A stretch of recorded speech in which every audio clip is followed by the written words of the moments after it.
Well, I think we've had enough talk. It's time for the main event.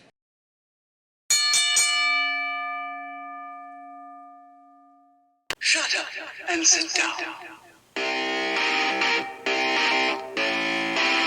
Good evening, everyone! Welcome back once again to Vicious Rant. Of course, I am your host, Mr. Main Event himself, the often imitated, never duplicated superstar Tim Vicious, and we're gonna go over Water City was in Glendale, Arizona. Now, before we get into all the good stuff we're gonna go into, a couple things do want to address first and foremost.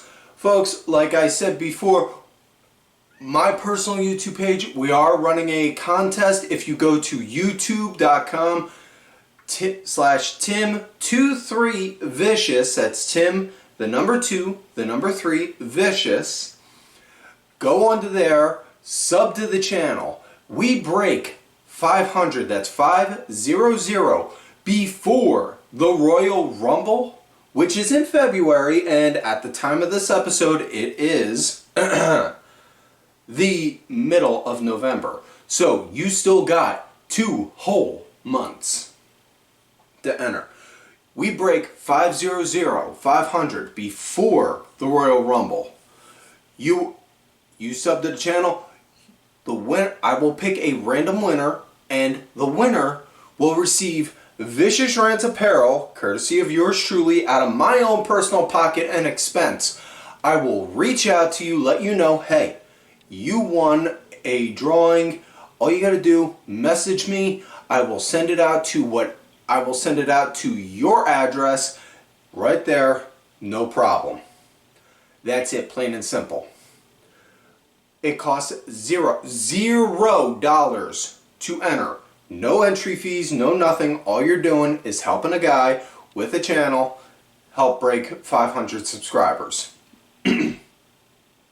Now, with that said, folks, as a reminder, also, we are a WWE Shop affiliate. So what that means is, with the holidays fastly approaching, you may have a small little tyke, or you may have a strapping grown adult-like friend who watches WWE, and you may want to get them some WWE merch. Whether it's a Stone Cold Steve Austin shirt, whether it's a classic DX shirt, whether it's a commemorative championship title, whether it's one of those brand new Jey Uso Yeet shirts, easy enough. Go into the description tab, click the link down below, or if you're watching this on the Main Event Wrestling Network's wrestling page, scan that QR code on the screen. It will take you to WWE Shop. You make whatever purchases you want.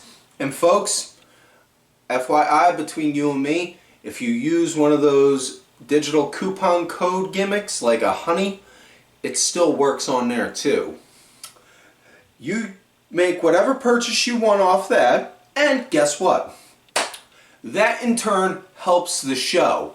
We receive a small nominal commission, and all that money goes back into the show. So you are helping us make this better for you. Like I said, description tab, or if you're watching this on the main event page, scan that QR code. Now, with that said, before we get into this week's show, now it's that time where we switch gears and talk about last week via the SmackDown Rewind and the big highlights from last week's SmackDown. The show started out with Cody Rhodes coming out, calling out Kevin Owens over what he did to Randy Orton the week prior, dropping him on his head with that pile driver, and then out comes Nick Aldis. Cody, listen, I understand your tempers are high, emotions are running wild. I told Kevin not to show up tonight. I told Kevin not to be here for this very exact reason. I don't want you going out there, coming at him like this. This is not the way to handle things. And Cody just basically looking like, alright, well, what do you want me to do then, huh? You want me to go break into his house, beat the living piss out of him in front of his wife and his kids? Because I will. Didn't say those words exactly. I paraphrased, but that's pretty much the gist of it. And then he told Nick Aldis, he being Cody, said, "Fix this or I will." Later in the show, you saw a video of Owens on his phone, from his phone, recording in a car saying, "I just tried to get into work. I tried to enter the arena for SmackDown tonight, and I was told by management to go home because I wasn't needed." And Owens cut this promo saying on how he's not in the wrong, he's the good guy here, but Cody's the golden boy, so he gets a pass and all that jazz. But he did assure that he will be on SmackDown this Friday coming up.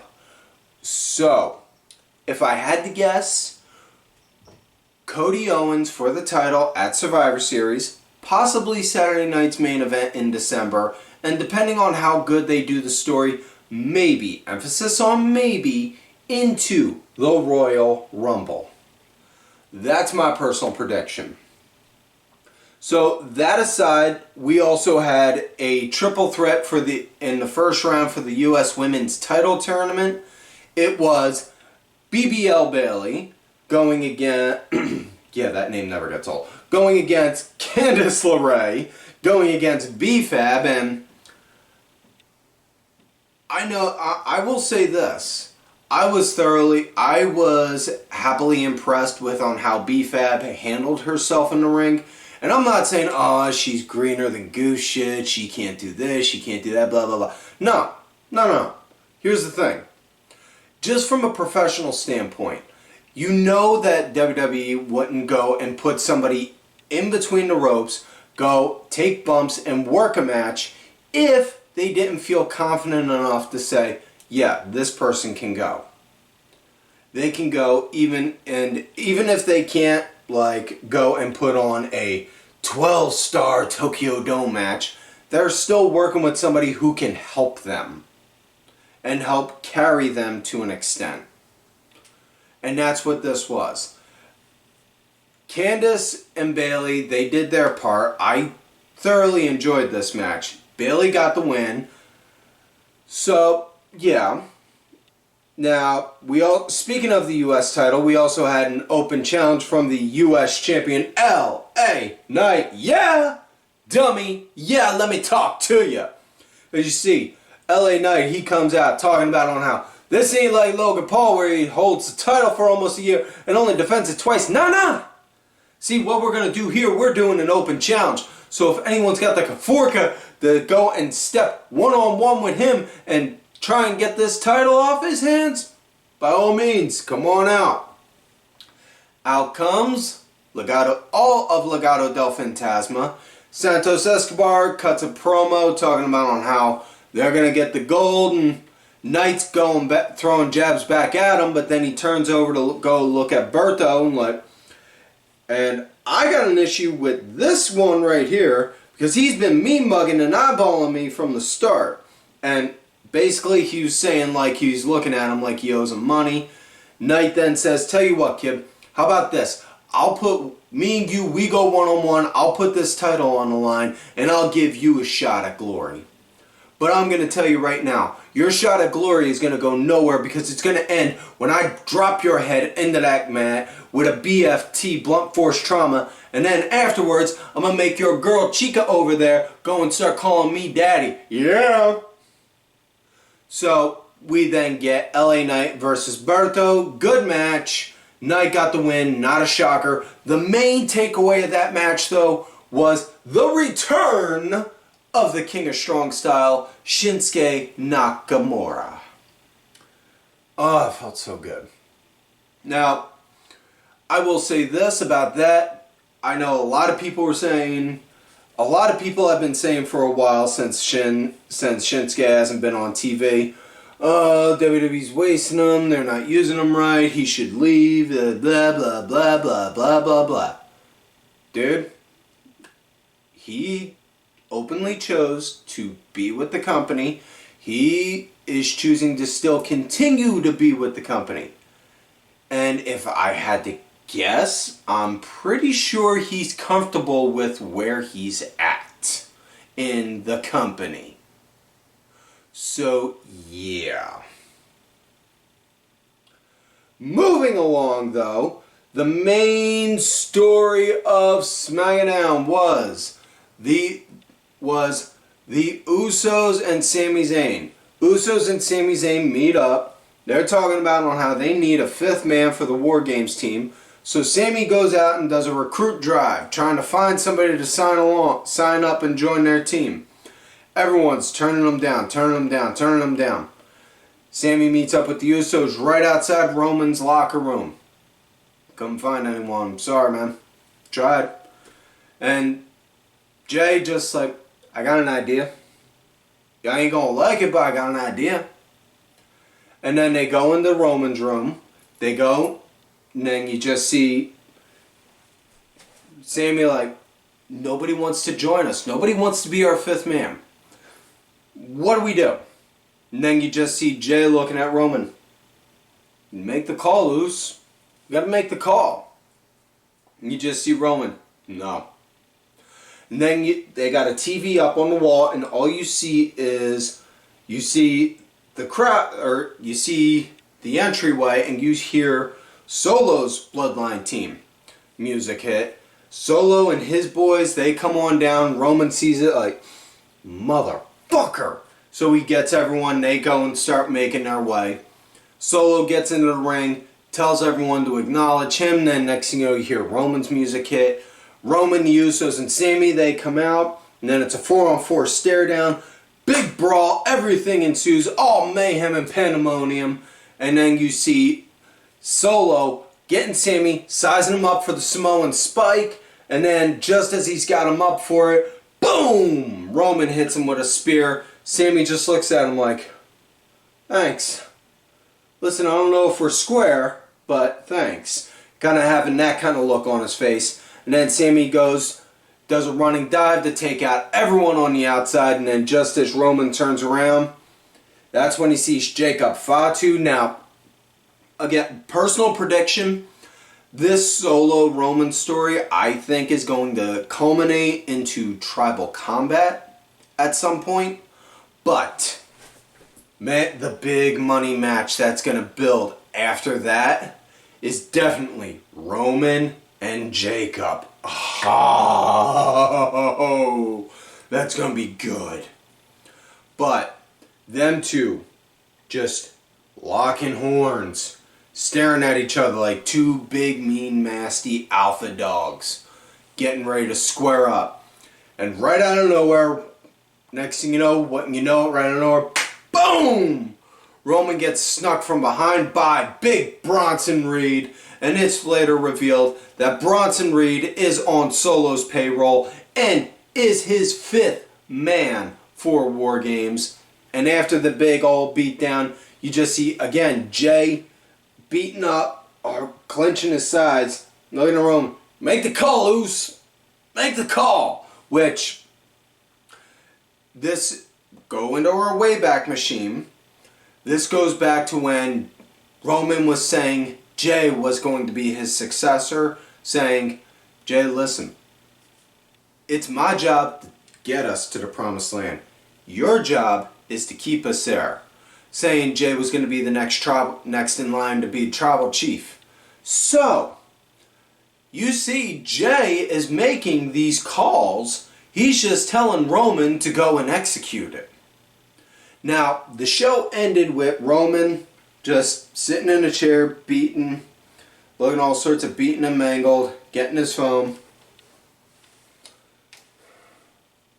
Call the wise man. Beep beep. Calling wise man.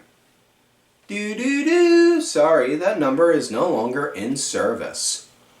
Oh, so now the plot thickens.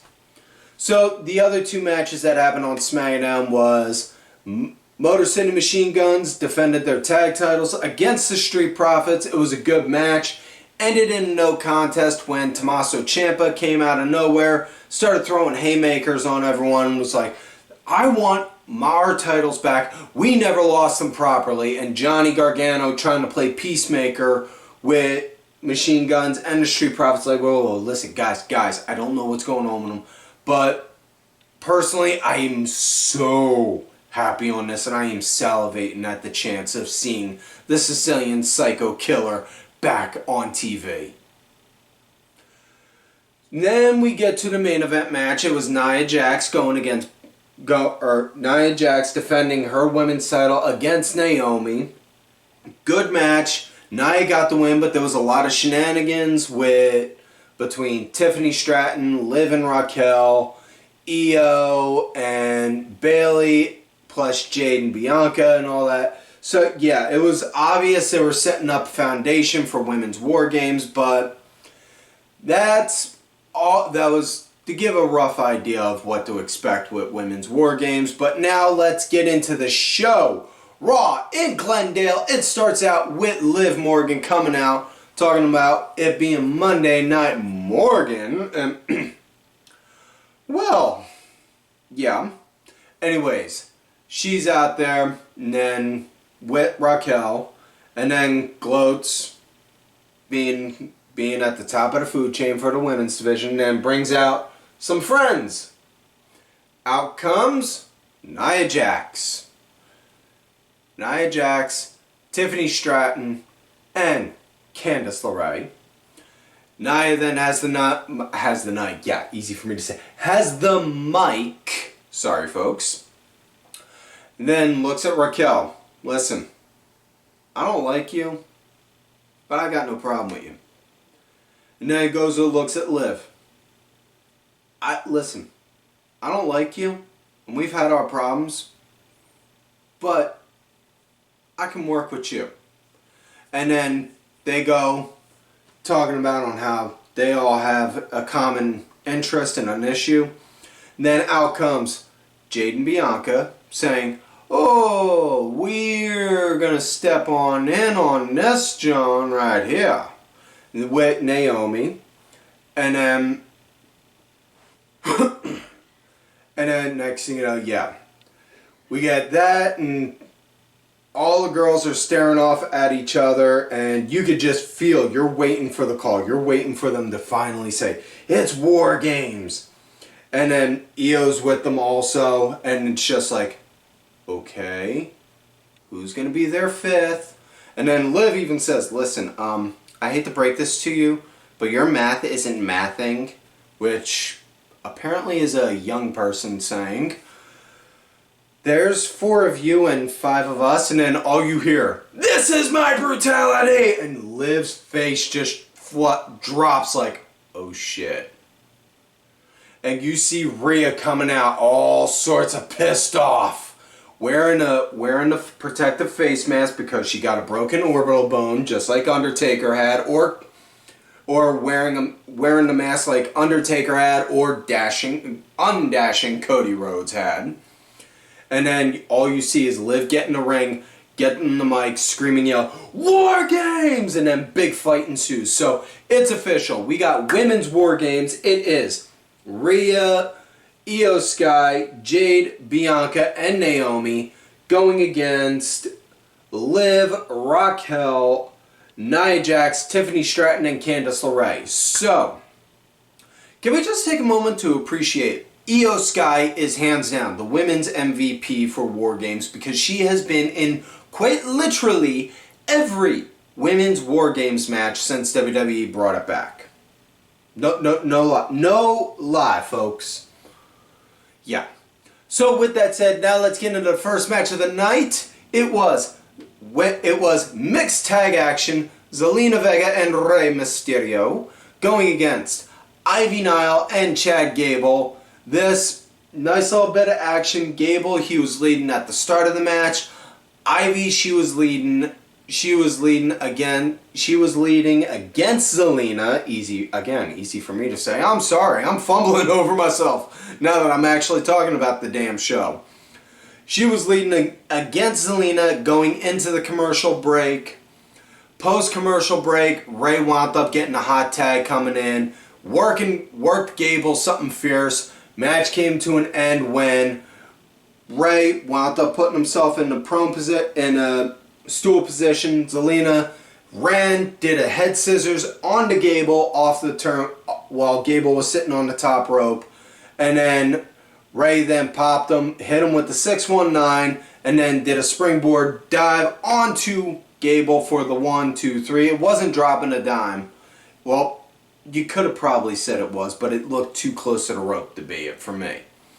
But either way, after the match, you saw the Creed brothers come out trying to comfort Gable, like, hey, it's okay, we got you. And then Gable snapping at them and then just slapped the taste right out of Julius' mouth.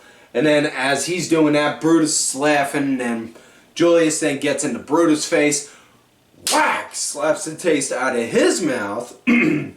Excuse me.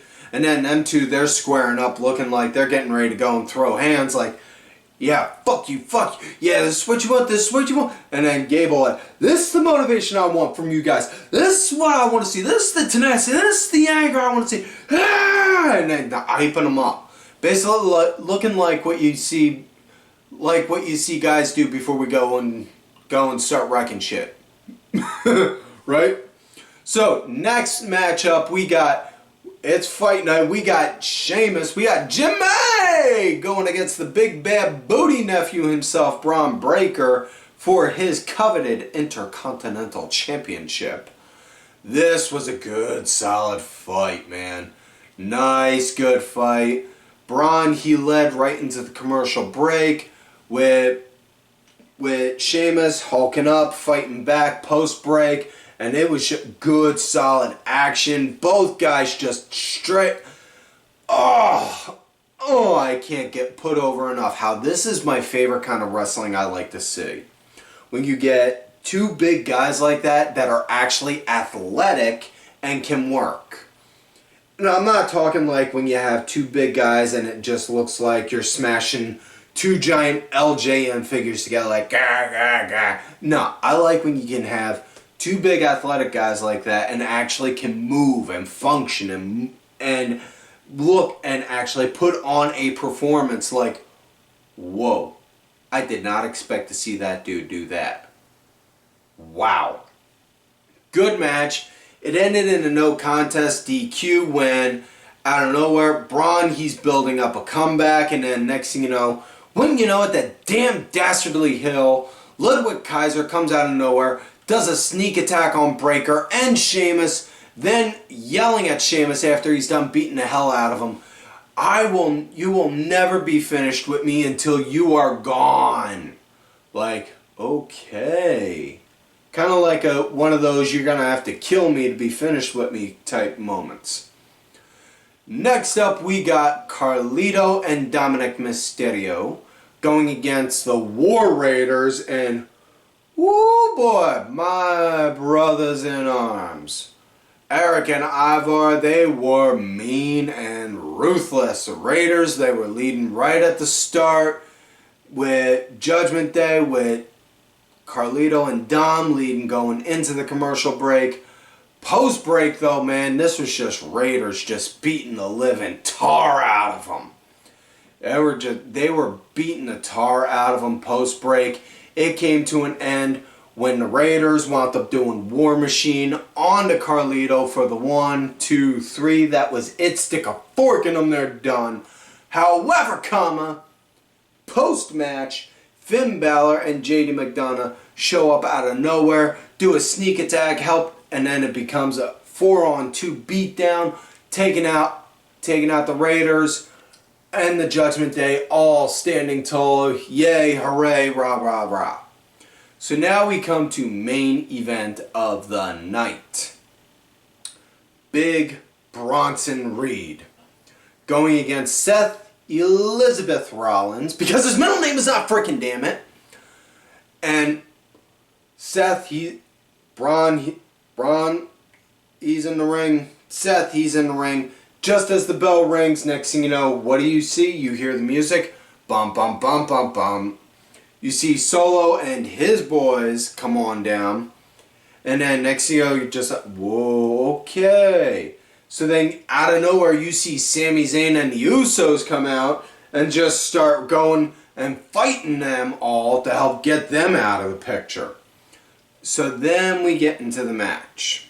Seth, he's leading at the start, going good and strong. He's leading all the way into the commercial break. Post-commercial break, we see Bronson Reed leading the pace, and it's going good. It's a hell of a match. This is just as good as their match before at Crown Jewel. And Seth, he's building up a comeback. Seth starts building up the comeback after the second commercial break. And just as he's going up to the top, you see he gets distracted and he sees Solo Sikoa standing on the announce table. Hey, yeah, come on, you got a problem? Come on, do something. And then next thing you know, that gives Bronson enough time to get up, get his bearings, take Seth down, go up and then hit him with the tsunami! And then it ends with Bronson getting the 1, 2, 3. That is it. And then you just see Solo holding up Bronson's hand, celebrating. And they even said on the commentary that that Bronson Reed is Solo's mercenary. So they're openly saying he's not blood, he's not family, he's just on the payroll. So listen, I'm all for that because that's a great way to introduce somebody new into the story by saying it like that.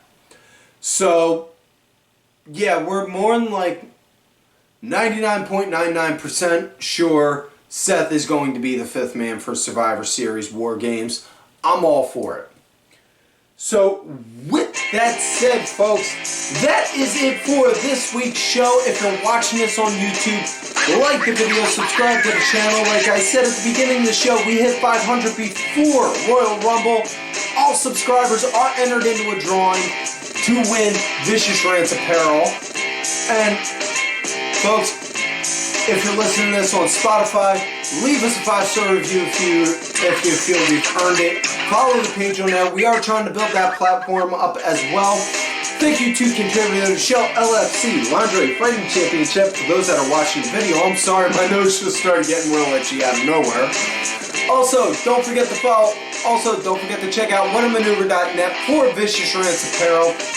Perfect gifts for somebody you love, hate, friends, family members, t-shirts, long sleeves, toddler tees, and baby onesies. Don't forget to follow these cool ass cats ready on the Twitter as well. DSB_IV, main event _net, the main event wrestling network. Sergeant Curry Pants 3 Count Thursday, D-Dryer 1986. Shut up and sit down. And folks, like I always tell ya, you love me great, you hate me.